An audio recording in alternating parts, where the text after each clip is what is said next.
The book doesn't look particularly creepy. There are no ominous images on the cover, no words of foreboding. There is only plain red canvas with the gold letters that read, The Tale of Roly-Poly. I never saw the book until Ginny pulled it from her collection on the shelf. It may have been left by the previous owners. We'd only moved into this neighbourhood a month ago. Ginny was already snuggled under the covers when I opened the book. At 6 she was starting to read, and never needed to be coaxed to bed if I promised her a story. Well, almost never. Princesses were her new obsession, and we'd covered most of the classics like Sleeping Beauty and Cinderella. The Tale of Roly-Poly was a departure from the usual set list. Are you sure you want this one, Pumpkin? Ginny yawned. Yes, Daddy. I shrugged and began to read. There were 2 boys, 2 children like you. One was called Jack, the other was Hugh.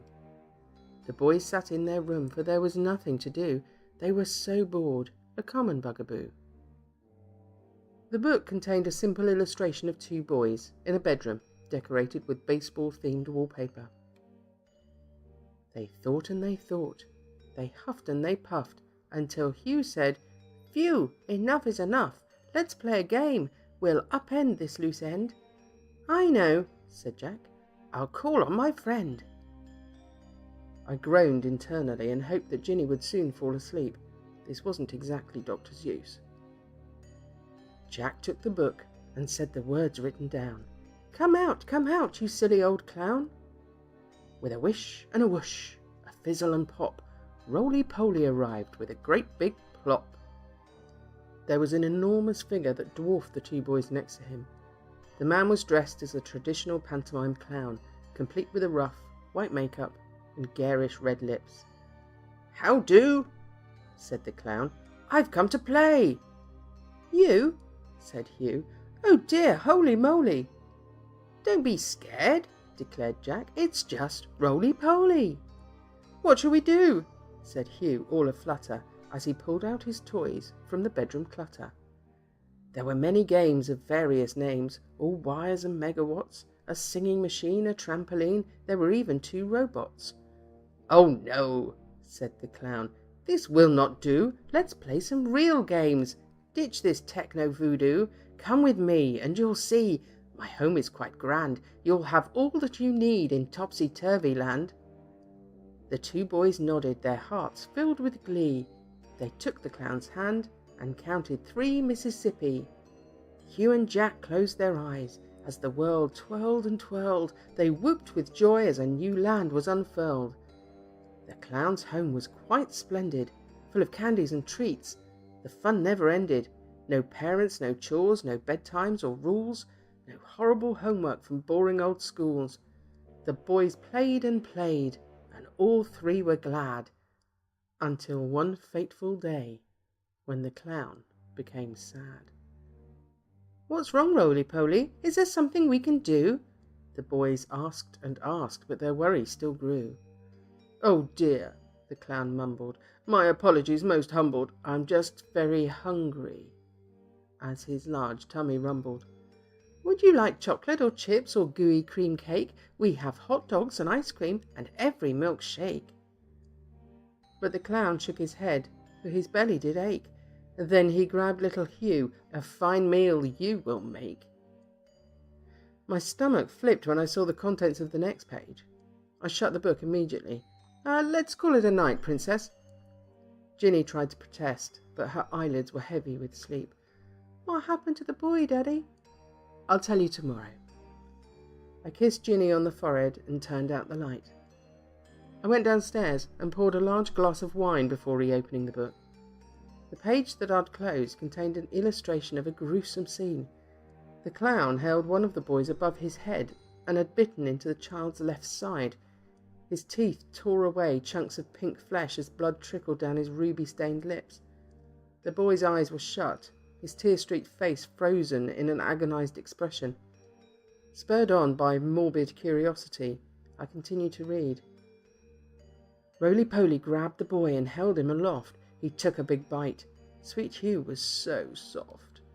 He gnashed and he gnawed, he chewed and he slurped, and when nothing was left, the The clown loudly burped. He looked around. There was no Jack to be found. The boy had run. The chase had begun. Jack ducked and he darted. He ran and he ran. Roly-Poly just chuckled. "Come back here, young man. This place is large. Indeed it does sprawl. But there's no way out. No way at all." The clown was quite right, for try as he might, Jack rushed to escape, but there was no exit in sight. The boy grew tired. His breath became weary. Roly-Poly caught up, sounding quite cheery. "You're tougher than most. You I will cook." And he hung the boy up on an old meat hook. The child screamed and he shouted, "You great fat liar!" The clown licked his lips as he stoked the big fire. I turned to the last page. The boy dangled from a hook over a gaping fire pit. Parts of his skin were cracked and blackened as the flames licked his small frame. The clown prodded the fire with a stick in one hand. The other hand waved to the reader as a maniacal smile revealed 2 rows of long, sharp teeth. The clown was so happy. This sweet meat was a treat. Hail to the chef! Bon appetit! The book ended there. I felt the bile rise in the back of my throat. What kind of twisted individual writes something like this? It was probably a desperate hack writer looking for some notoriety. Whatever it was, it left a bad taste in my mouth. I finished my wine and threw the book in the trash. I woke up early the next morning and took the paper lying on the doorstep. It was Sunday, but I never liked to sleep in. I put on a pot of coffee and glanced at the headline on the countertop. My heart froze. 5th anniversary of local boy's disappearance. Hundreds have taken part in a remembrance rally to mark the 5th anniversary of the disappearance of brothers Hugh and Jack Healy. The brothers, aged 8 and 6, were abducted from their home on January the 7th, 2012. Police have issued a fresh appeal for information this weekend. Story continued on page 3. I ran outside and removed the cover of the trash can. Perhaps whoever wrote that book knew something about the boy's disappearance.